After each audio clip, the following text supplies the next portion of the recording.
अब जो कह रहे हैं बहुत समझने की बात है। जो अपवित्र बिस्कुट, डबल रोटी, बन, वो जो मोटा मोटा आता है, ओ नहीं आता है, वो इतना बड़ा मोटा आता है, उसमें लाल लाल ऐसे लगे होते हैं। कब बना, कैसे लोगों के द्वारा बना, क्या विचारधारा से बना, कितने दिन से वो बना रखा है। अगर शाम की रोटी सुबह दी जाए ना तो अभी हो जाएगा कि हम नहीं खाएंगे, बासी है। और 10 दिन महीना भर का बना वो बन बंद क्या कहते हैं, नहीं 10-15 दिन की तो होती होंगी, 5-6 दिन 10 दिन की वो डबल रोटी होती। अब हमें तो ज्यादा कुछ पता नहीं, लेकिन होती होंगी क्योंकि दुकानों में बिकती हैं। अब ऐसा तो नहीं कि ताजी फैक्ट्री से निकल तुम्हारे सामने आ गई थाल में, ऐसा तो नहीं। उनमें तुम बासी नहीं देखते हो, उनमें तारीख भले देखते होगे कि एक्सपायर हो गए कि नहीं है।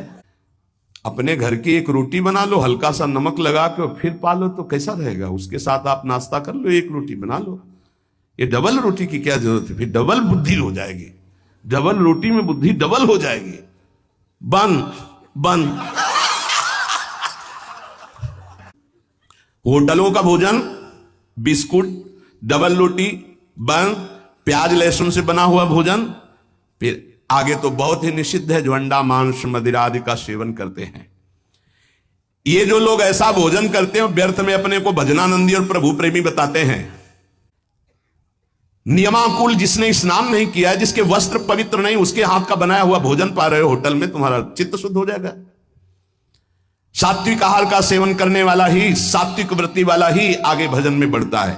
जो राजसिक तामसिक भाव वाले पुरुषों के द्वारा बना बनाया भोजन स्पर्श कर लिया जाए तो उसमें रजोगुण तमोगुण आ जाता है।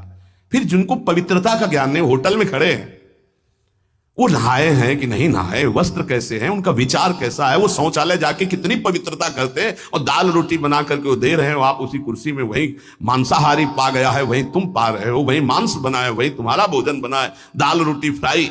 अब उसके बाद जो तुम्हारे दिमाग की फ्राई होगी उसको कौन बचाएगा, रजोगुण तमोगुण जो तुम्हारे अंदर छाएगा। इसीलिए भजन की सिद्धि कहां जागृत हो रही, दम्भ जरूर जागृत हो जाएगा, नाटक जरूर कर लोगे, लेकिन वास्तविक स्थिति थोड़ी आएगी। भगवत भजन के लिए तामसिक मलिन अपवित्र पदार्थ का सेवन दूर से ही त्याग दे। कई बार हमने प्रार्थना की कि प्याज लहसुन में कोई दोष नहीं, जहां आलू प्रकट होती है वहीं वो प्रकट होता है, उससे तमोगुण की वृत्ति बढ़ती, इसलिए हमारे संतों ने रोक दिया है। वो कोई हिंसा नहीं है, किसी जीव की तो हिंसा नहीं है। जैसे हमारे लिए आलू है, शकरकंद है, मूली है, इनके लिए खाने का आदेश है। कहीं कहीं गाजर निषेध, कहीं कहीं गाजर लेते भी हैं। अब ये जो प्याज लहसुन है केवल तमोगुण के कारण निषेध, तमोगुण आ जाने पर निद्रा आलस्य प्रमादोत्थम वो भजन में नहीं लग पाएगा। तो भजन विरोधी वृत्ति का हम त्याग करते हैं, इसलिए हम उस तमोगुण भोजन का त्याग करते हैं। उपासक को भोजन पर विशेष सावधानी। एक काहे को ये सब 20-30 मिनट का खेल है, भूख लगी है, और ये 2 अंगुल की जबान में केवल वो मिनट भर वो जो घुमाया, बस उसी का स्वाद है। गले के नीचे गया और फिर तुरंत उगल दे तो देखने लायक नहीं। बढ़िया जूस पियो, अंगूर और अनार और मुसम्मी और सेव का, 2-4 घंटे में बदबूदार लवशंका बना के फेंक दिया। ये मशीन ऐसी गंदी है, केवल भजन बन जाए इसलिए। ये जो चाट चटोरापन है ना, कैसे भजन होगा भाई बताओ। स्वाद तो तुम ले रहे हो गोलगप्पा का, पानी पूरी कहते हैं क्या उसमें। वो जब हाथ से घोर रहा था तो सैनिटाइजर लगा के थोड़ी धोया था कि उसको पवित्र किया। क्या क्या कैसे कैसे वो पदार्थ बने, कैसे वो सामग्री बनी। तुम नाम जापक हो, भगवत प्राप्ति करना चाहते हो, दुकानों की बनी बनाई चीजें तुम खाकर भजन करना चाहते हो।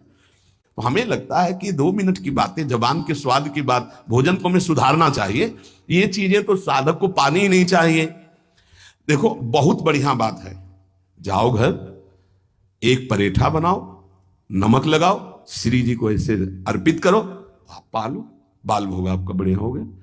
बढ़िया रोटी बना लो, दाल बना लो, सब्जी बना लो, प्रभु को भोग लगाओ, तो उदर पोषण, सात्विक वृत्ति, भजनानंदी आपका स्वभाव बने। हम भजन करने वालों के लिए कह रहे हैं कि प्रायः जितना सावधान रहोगे भोजन में उतना अच्छा रहेगा। और ये भाई बार बार प्रार्थना करता हूं कि मनुष्य जीवन का कोई भरोसा नहीं, प्रत्येक श्वास खतरे में है। कौन सी श्वास आखिरी है ये पता नहीं। इस श्वास का सदुपयोग कर लो। एक भी श्वास नाम के सिवा बीतनी नहीं चाहिए खाली। एक एक श्वास में नाम जपते रहो। श्रवण किया नाम जप से सब कुछ प्राप्त हो जाएगा। नाम जप में रुचि बढ़ाने के लिए भोजन पवित्र रखो, शरीर पवित्र रखो, वाणी पवित्र रखो। जो वाणी से अश्लील शब्द बोलेंगे, नाम भगवान कैसे वाणी में चलेंगे, कैसे जिह्वा में